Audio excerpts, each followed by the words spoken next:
providing resources and comfort to caregivers. This is Caregiver Crossing. Good morning. Welcome to Caregiver Crossing. This is Tina McIntosh. I'm your co-host along with Terry Stacy. And our producer, Noah Taylor. Hey. Hey. Listen, if it's your first time, we're glad you're here. If you've been here before, it makes it sound like we don't care as much, but we do. We're really glad you're here.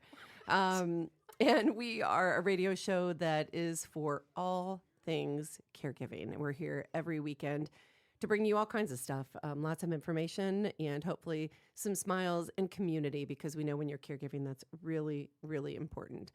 What is also important is I brought you guys something today. Oh my gosh. Did you? Because I brought you smiley face cookies. I want to tell you off the air, before we even started, Tina took my smiley face cookies and smashed both eyes with the palm of her hand. She has a weird kind of thing that when food is out, she wants to touch it, She wants to mutilate it, smash Wait a it. minute, not all food. A lot of food. Just Tortilla food with chips. faces? Smiley face cookies from Taylor's. I thought they told us not to play with our food. Well, Who is they? My mom. I like your mom. okay, so you brought us gifts today? I did. Okay. All right. Here they go.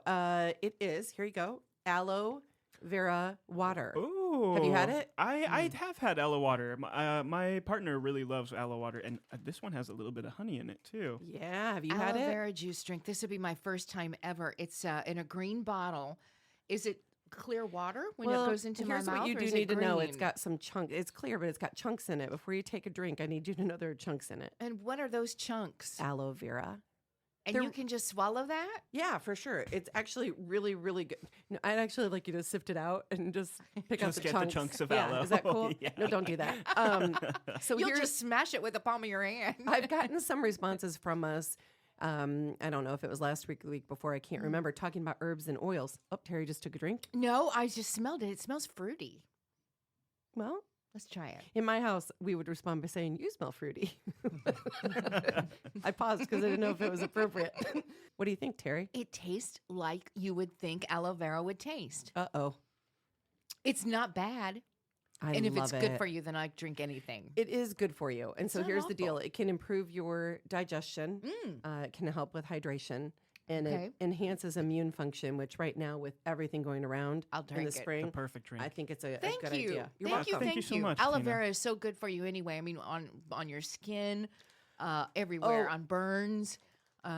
It is so good It's for just you. So it's just a plant. I do It's want just you one to of know, God's though, plants. if you have a plant, don't just cut it up and drink it. You have to drain out. There's a thin layer between the skin and the aloe that you can ingest of a yellow, and you have to drain that yellow before you can Oh, use it. don't even attempt it. Yeah, don't do that. Just buy it. Yeah, This just is buy it. exposed, is Yeah, what it's just buy the called. aloe vera. You It's liked it too, good. Noah? I liked it a lot. Wonderful. Where did you find it? CVS. Okay, so it's just about anywhere then, I'll bet. Yeah, and they have big bottles of it now too, like Exposed. chug-a-lug, chug-a-lug. Thank you, Tina Behnke. You're welcome. I'm going to eat my cookie and let you guys talk about it. Is World Immunization Week. Oh, World which has become Immunization Week. controversial, hasn't it?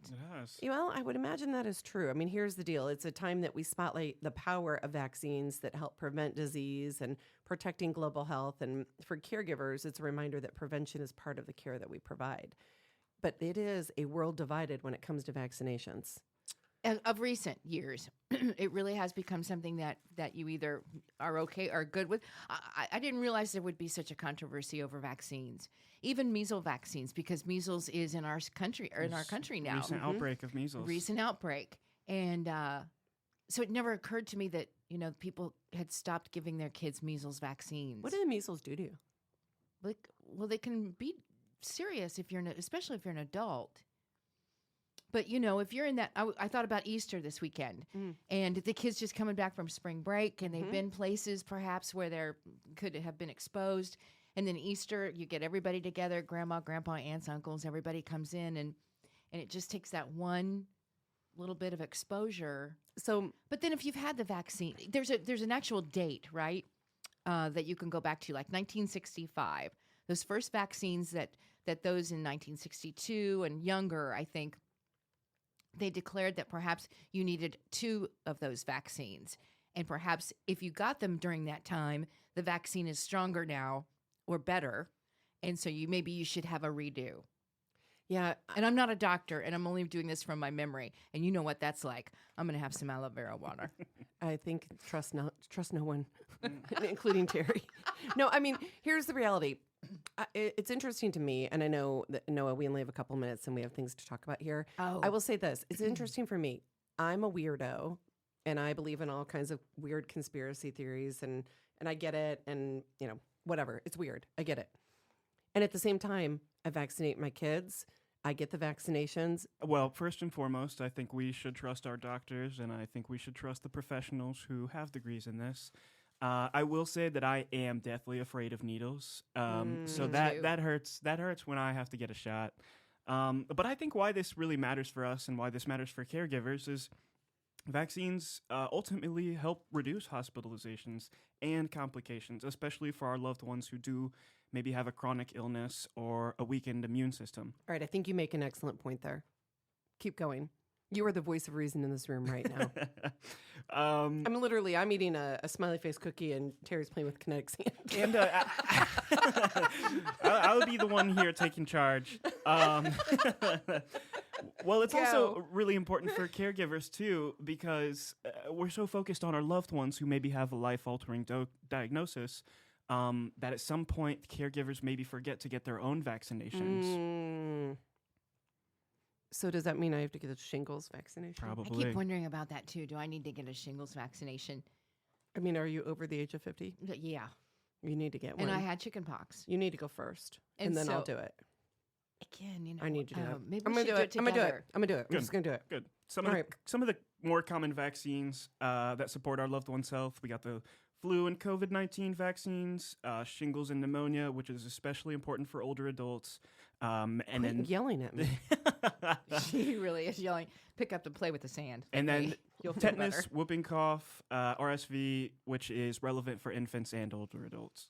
It's a true story. I mean, vaccinations prevent 4 to 5 million deaths worldwide each year. How do they know that? I don't know, but I trust them, even though I don't trust them. So I think it's important. Medicare, Medicaid, local health departments, free or low cost through those. And it really is, Noah said it, I'm going to say it again, prevention is a powerful form of care. So you need to get vaccinated, take care of your loved one. These are preventative measures, and we care about you. So I will get my shingles, and I'm going to make Terry go with me, and we're going to record We'll get it together. All right. We do have to take a break, but stick around. We will be right back. You're listening to Caregiver Crossing, a show designed for family caregivers and the people who love them.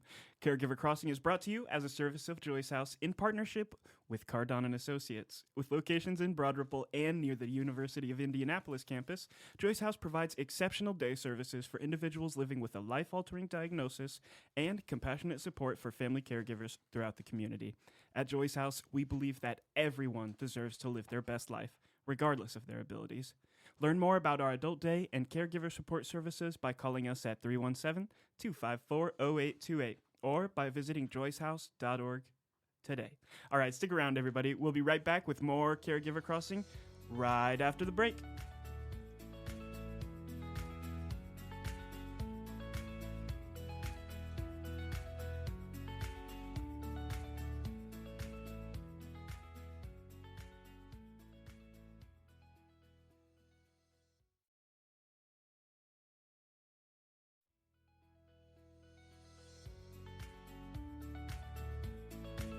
Hello, everybody, and welcome back to Caregiver Crossing. It's Terry and Tina and Noah, and we've got some guests in studio today. We're glad to have them, too. Central Indiana.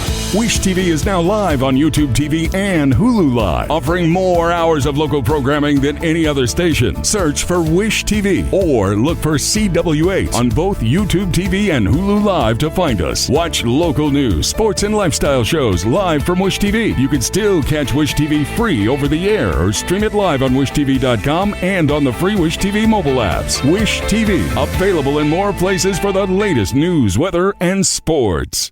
Don't let high golf rates drive you out of bounds. Save big with the Wish TV Great Golf Club Card. Central Indiana's largest golf club card membership is back for the 8th season with more courses than ever before. Save over 75% on tee times at 27 Central Indiana golf courses. All you need is the Wish TV Great Golf Club Card. Cards are valid for the entire 2026 golf season. Great courses, great savings. Score your Great Golf Club Card today. grateful that you're here. But joining us now is Hilary Bercovitz. You did it. Did I do it? Bercovitz or Bercovitz? Fitz. It is Bercovitz. Bercovitz, she's here, and Danielle Behnke. I'll give you some letters.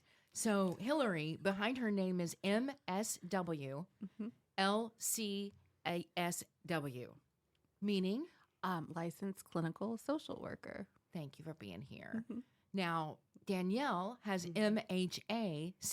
Yes, Masters of Healthcare Administration Okay. and Certified Child Life Specialist. Okay. Thank you both for coming. These are two compassionate leaders from Brooke's Place, an Indianapolis nonprofit that provides support to grieving children, teens, young adults, and their families. Hilary brings a deep background in social work and mental health and leads outreach efforts that bring grief support into underserved communities. And Danielle, a certified child life specialist, has spent over a decade supporting children and families in healthcare settings and brings a special passion for working with neurodiverse kids.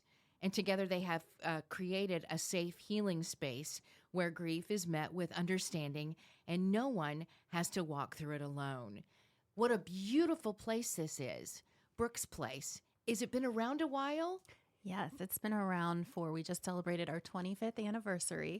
Happy anniversary. Happy anniversary Big is deal. right. That's I a know you- milestone. Joyce House is also having. Yeah. Yes. Yeah. Yes.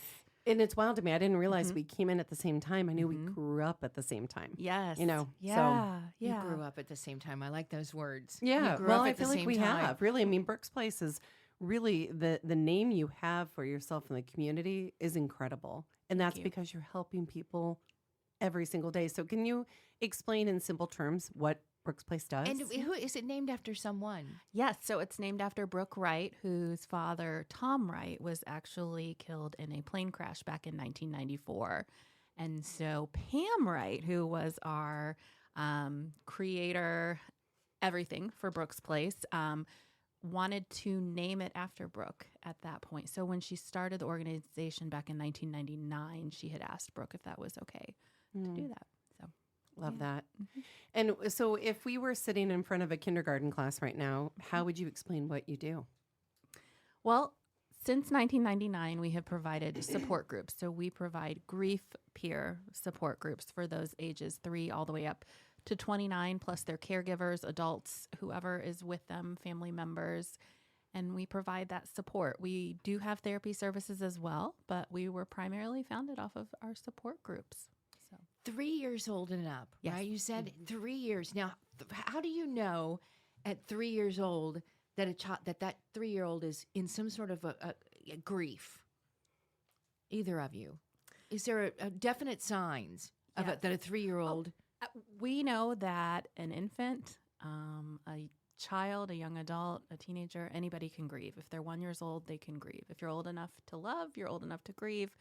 Dr. Alan Wolfelt, who is really an expert on grief and bereavement, did say that. So we just see a lot of different things where a 3-year-old maybe can't tell us or articulate it that they're grieving, but they can show us. Maybe we have a tummy ache or a headache, whatever that may be, they just show us instead of saying it. I would think that as a parent, after going through something, you'd almost have to see. You'd have to almost have to know the signs of a child that young to recognize that, okay, they've got a stomach ache or they've got something. How do I know that that's more than just a stomach ache? Sure. I think a lot of times our parents are grieving so much themselves, they don't even know.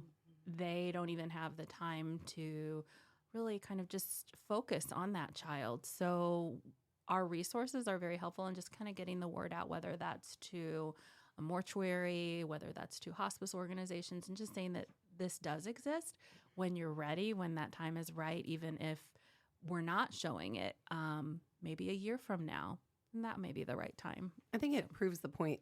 Everybody grieves differently, right? And there's no algorithm for grief. Wouldn't that be nice if there was? We just knew what was coming. But you said the quote of if you're old enough to love, you're old enough to grieve, and that is powerful. I saw Noah writing notes. I wrote it down. Like, that is really powerful. And is there a story that you can share that really captures the essence of the impact that you all have at Brooke's Place? You know, I think part of it is we've got newer program, our BP8 program. So it's Brooke's Place 8 weeks. So it's our short-term outreach, and we provide that within the community at different schools and different community centers and places of worship. And I will say that really where I have seen, I guess, a lot of times in our underserved communities that we are at, especially for BP8, we often see children that don't have that opportunity to express their grief or to receive services. So I can just remember in one of the groups that I had, I think this child had probably 6 other siblings, and it was very important that I got every word that he said correct, because my guess is that mom, surviving spouse, doesn't have a lot of time to focus on this one particular child. And so it was very powerful to hear the story of his dad dying, but then that I got every detail correct when he was talking about dad and the circumstances surrounding dad's death.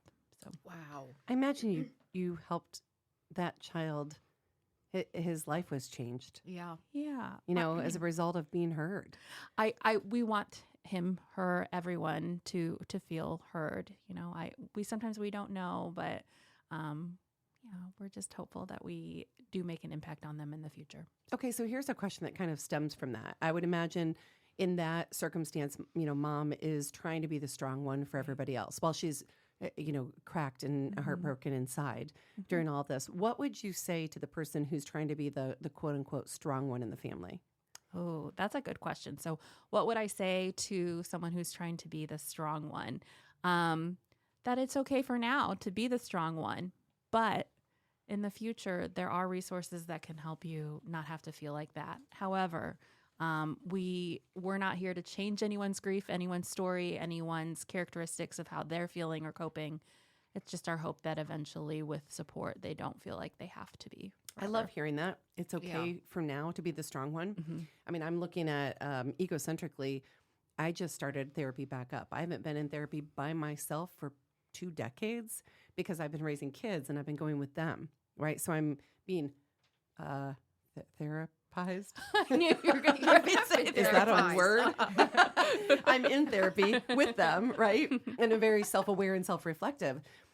But sitting in the room by myself is different.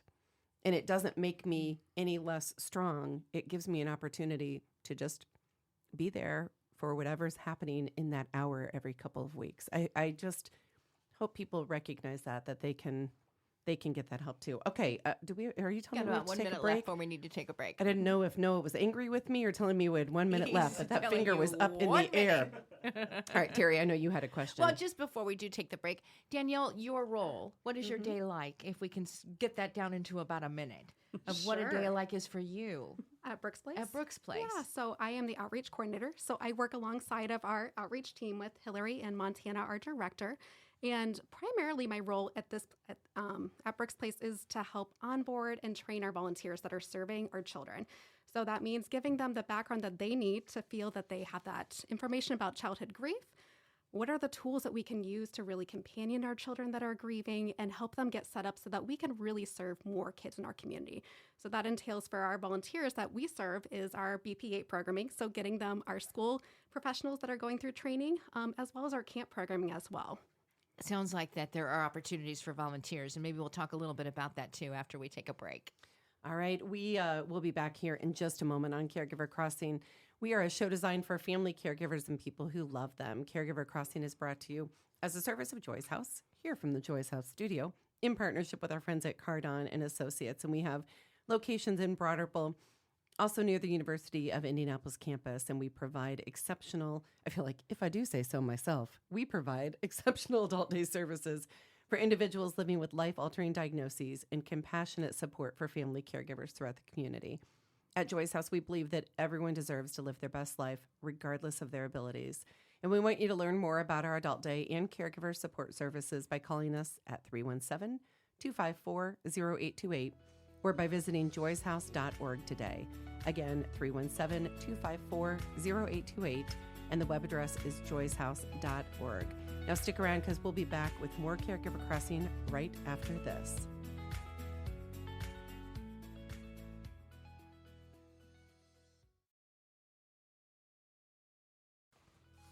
Welcome back to Caregiver Crossing. I am Tina McIntosh in studio with Terry Stacy, and Noah Taylor. And we've got two lovely women with us, Hilary Bercovitz and Danielle Behnke. And they're both with Brooks Place, which is a wonderful organization. If you're not familiar with Brooks Place, please know who they are. They've been around, just celebrated 25 years of making a difference in the lives of children ages 3 and up who have lost a grieving parent or lost a parent and they're grieving that loss, which is ironic today. Didn't even think about this when I got dressed in what looks to be scrubs. But this was my dad's sweatshirt, and he died 2 years ago, and today's his birthday. And so I put it on today just to be a little closer to him, and then here we are sitting about, So that leads me to a question. 3 and up, I'm 53. Can I come to a support group if I needed? Or is it literally like 3 through 18? So we would have you come if you had a child, a teen, a young adult enrolled. Perfect. So yes, you absolutely would. And really quick, I just want to say a big thank you to Joyce House for having us here, to Noah, Terry, and Tina. I really appreciate it. And also something that we would do when you're telling us about your sweatshirt that you're wearing, I wonder if you would share your dad's name with us. Of course, Ken Prather. Ken Prather. Or Kenny, as his parents called him. Okay. Yeah. Awesome. Yeah. That's what we would do for all of our families, is just to really respect the name and what is their name. That's very powerful. So, I love that. Yep.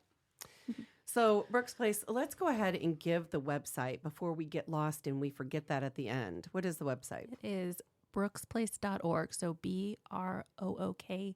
Okay. Place. Brooksplace.org.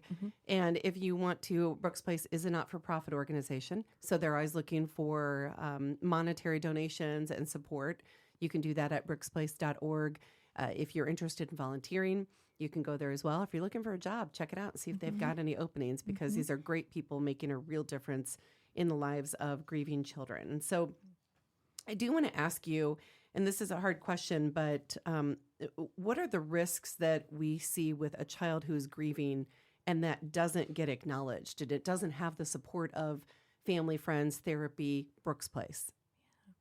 That's a great question. I think one of the primary things that we tend to see is substance abuse, mental health diagnoses that are kind of going unchecked, issues in school, down the line, incarceration.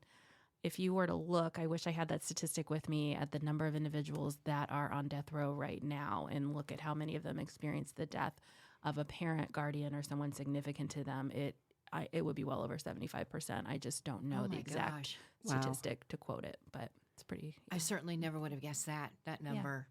Yeah. I want you to talk about neurodivergent children, and especially those that are on the autism spectrum, and how they perhaps handle grief, and for parents as well that have what they should be watching for, and how we bring it up because I think the number I saw the other day was maybe 1 in 5, 1 in 6 children are on the autism spectrum. Yeah, it was substantial. I saw it too. And it just really opened my eyes for a minute to think how many that really is, and teachers and parents and that are all working with these children. So how can you help maybe a parent that has a child that's on the autism spectrum that might deal with grief differently? Sure, I'm happy Please, to. Danielle. Yes, absolutely. So I think one of the biggest things that we want to think about with anybody who's neurodivergent on the autism spectrum, it is such a spectrum diagnosis of anything, right? Yeah. So the way that we experience grief is going to be so unique. And we say that for every living person, every human being is going to experience grief so uniquely. As different as we are humans, that's how grief is felt. So there's really no true definition of this is what we're going to look for in this individual, this child who has autism spectrum. What does grief look like? And the same answer is going to be true. And that makes it really challenging as a parent to know, what does that grief look like? What am I looking for? And what they can consider is knowing who their child is. Who are they as people, right? So knowing what, how they learn best, how they process information, how do they show emotions? Do they show emotions? Yeah. Knowing all those things about your individual child is going to be the first cue to learning how are they grieving? And that's going to be unique for everybody. And I think the biggest thing to consider is that grief is not always going to look the same way that we expect it to look. So we all have our unique experiences in our grief journey, and we may have preconceived notions of what is that going to look like in a child that's neurodivergent, a child that's on the autism spectrum. So really just acknowledge that it may not look the same way that we may expect it to, right? So some kids may show the emotions that we would maybe expect, those heightened emotions, sadness. They may show nothing at all. And I think that's really good to point out that grief may not look like anything outwardly to other people. Even the words are different. I am thinking of a recent experience I had with a small child, and he was sad about something, and he kept saying, "Mommy, mommy," and I want my mommy. And I had my emotional intelligence about me at that moment and said, "Tell me what mommy means to you." Well, when he was saying that, he was talking about somebody who was not his mother. And I questioned it because I know the circumstances, and it just seemed off to me. But you all have a very hard job. You're trying to get to know a human who's a unique person from everybody else in the world during a grieving situation, which can be beautiful and horrible at the same time, right? For the two of you, we've only got a couple minutes, but what is the most fulfilling part of your job? Because it's a hard job you have. I think that's a really good question. I'm just thinking as far as being able to provide the services to those who probably to part of the population, I think that really wouldn't be able to access our services. For example, we have Camp Healing Tree, which will be coming up August 15th through the 17th, and it offers a free overnight camp experience in air-conditioned cabins at Jamison Camp on the west side of Indianapolis. It's for ages 7 to 17, but how many kids don't get to go to camp during the summer? And this is free and it's nice. It's really kind of more luxurious camping accommodations than I would picture. And so I just think it gives a unique opportunity. And I think it's been great because Danielle can speak more to the volunteers with camp, but Montana Isaacson, our director, has really done a good job of really exposing that program and making it better and bigger. So. Well, Danielle, in 30 seconds or less for you, most fulfilling. I think it's giving that space that no kid may ever have that opportunity to share their story. I think grief is not something we talk about in our world. It's not something that kids get to talk about even maybe at school, at home. We're giving a voice to their story. And I think that in itself is really powerful. If you'd like to volunteer, because I think this would be such a wonderful place to do that, where would we go?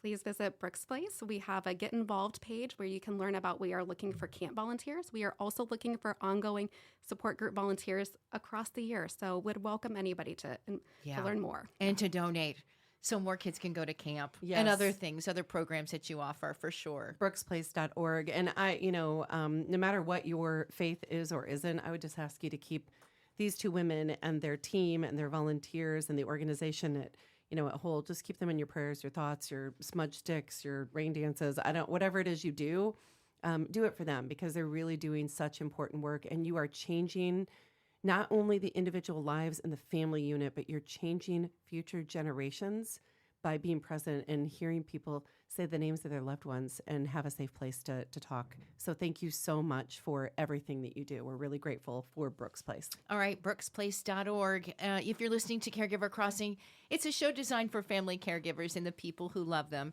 Caregiver Crossing is brought to you by Joyce House in partnership with Cardon and Associates, with 20 communities owned, operated, or managed here in the Midwest, and more than 40 years of senior living experience. Cardon and Associates provides residents with the very best senior living options and personalized service. Visit cardon.us for more information and to find a community near you. All right, everybody, just stay still, stay put. We'll be right back with more Caregiver Crossing after the break.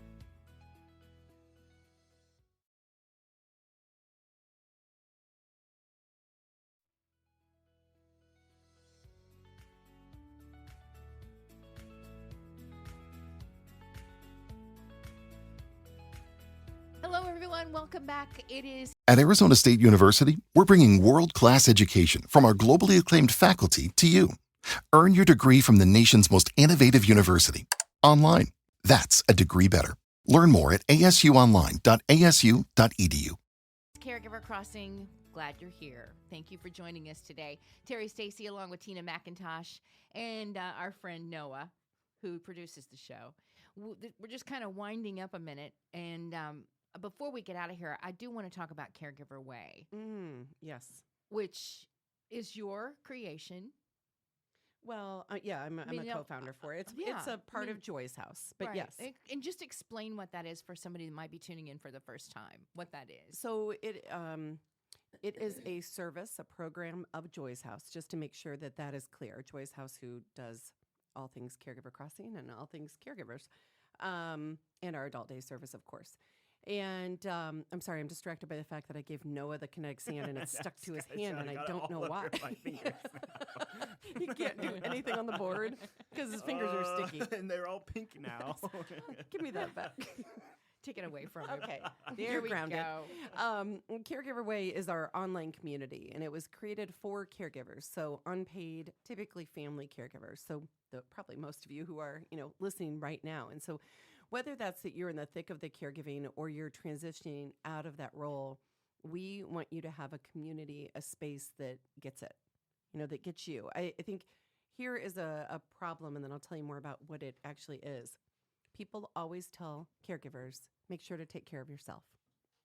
We've all heard it 1,000 times when we're caregiving, whether we're leaving the hospital, a friend's hanging up the phone, we run into somebody at the grocery store. It's always, well, make sure you're taking care of yourself. What does that mean? How do you even do that? Where do you even start? Right. And so that is just one of the categories in Caregiver Way where we are giving you content. So think TikTok, think masterclass, maybe they had a baby. Okay. And so short form content, which is what we're all used to digesting at this point, telling you how to do the things you're told that you need to be doing as a caregiver. So the categories are self-care, caring for your loved one, financial and legal, end of life, which not enough of us talk about, and then life after caregiving, because there is life after caregiving, but how do you know how to start back up your life and pick it up from where it is now? It's a very some are able to transition from that easily and others are not, and everybody's different. But more people I talk to, it is that my caregiving job is over, now what do I do? Yep. So you still need to have that love and attention from others in this community to help walk you through that too. And tips and tricks. I mean, Noah and I both work full-time at Joy's House, and how many times over the years have we heard people say, I wish I could share what I've learned, or I wish I had known how to blank. That's what Caregiver Way is. We're collecting all of that into this place with trusted content information, because that's the other thing. You can Google anything. How do you know what's up to date? Who do you know, that you can trust? And so we have all of that within Caregiver Way. Does that help explain what it is? I think that explains I exactly. think you should start over. It is a rough day Let's here try at the again. Joy's House studio, my I think you friend. should start over. So, let's talk a little bit about. I think Noah, you had prepared some stuff about grief doesn't always wait until someone is gone, right? And so, for many caregivers, that grief starts much earlier. We know with a diagnosis. I mean, Alzheimer's. They coined the term "the long goodbye." It's that way with a lot of diagnoses in our lives, and so we start noticing those changes, and maybe your loved one starts to feel a little bit, further away, different than they used to be. And so this is called anticipatory grief. And it can feel really, really heavy. It's also a time that you can create some meaningful moments together. So you want to know a few? I would love to. Okay. This is the kind of stuff that you would learn in Caregiver Way, by the way. We're going to give you 3 examples. One is record their voice. Whether it's a story, it's a memory, or it's just a moment. Maybe you catch them saying, I love you. That's the kind of thing. I mean, all 3 of us have lost people. Well, I mean, Yeah. that we love dearly, right? We love dearly. And And so, some of the most precious things I have of him being gone now are voicemails. yes, yes, Keep them. I'm going to keep them forever. Keep them forever. Well, actually, keep the voicemails is one of the tips that's in Caregiver Way. And so, one short voice memo that you can keep on your phone can become something that you're going to hold close for the rest of your life. And so, another one is make a memory playlist. So save the soundtrack of your time together. Listen to their, favorite songs, ask about stories behind them, and just save it. It's a beautiful thing to do. And then use their hands in a simple project. So it might be a handprint, it might be a signature on a photo, it might be a little note in their handwriting. You might turn it into a tattoo. I mean, who knows? But those are tiny gestures that become treasured keepsakes. And so that's just 3 We've got right now over 350 pieces of content in Caregiver Way. That's fantastic. And you can do it at your leisure. There is a membership to it, but right now we're giving it away for free because we want you in there and we want you to help us build the library content for people who are to come in their caregiving journeys. And so all you have to do, and Noah, can we put this on the Facebook page too? Absolutely. Okay, is visit caregiverway.com, and it's actually visit, VISIT, caregiverway.com. There's also, you should know, you can get in and poke around, let us know what you think. Email me with any questions or feedback, or if you want to do a piece of content, I'm tina@joyshouse.org. There's also a community in there. It's very Facebook-like in its forum, and you can have conversations with people in there, which is really lovely. We're not alone. You're not alone. You feel like that a lot. I know it. We hear from you. We are you. But in Caregiver Way, you are not alone, so we want you to join us there. Beautiful. What else? Nicely done. Nicely done. Thanks. Thank you. Caregiver Way. Again, go to visitcaregiverway.com. Yep. Got it. And if you need the code again, no, we'll make sure it's on the website. It's on the We'll website. get it out there. So, yeah, thanks for the opportunity to share it. It will. It's helping to change lives. Before we let you go, you made me think of something that is so precious and I need to get a hold of. This Easter, spent with Mom and my sister and family, and we went through Mom's that she had handwritten so many, all of her old recipes. Oh, love that. That she had been storing in a box, and we went through each one of them and looked at them, and some are in her handwriting and others are just her favorite recipes. And I thought we need to make sure that this is a treasure we never lose and put this in more of a format where it's not just in a box that's sitting up in the attic. You know, we need to make sure that's safe. Forever. I know we have to go, but you could scan those, turn them into a book. Oh, like that's in her a handwriting. Great idea. I think you should think about that. That's That would be a really great cool. idea. When we get back here next week, tell us if you can figure that out. Remind us how we can do that. Yeah, that's really How cool. do we do it? All right. Is it time to go? I think it's time All right, to everybody, go. have a great week ahead. As we close the show today, we'd just like to remind our listeners that they can contact us for more info and resources to help you through the journey of caregiving at 317-254-0828. And a little mention to our sponsor, Caregiver Crossing is supported by Cardon & Associates, with 20 communities owned, operated, or managed in the Midwest and more than 40 years of senior living experience. Cardon & Associates provides residents with the best senior living options and personalized service. Until next time, take good care of each other.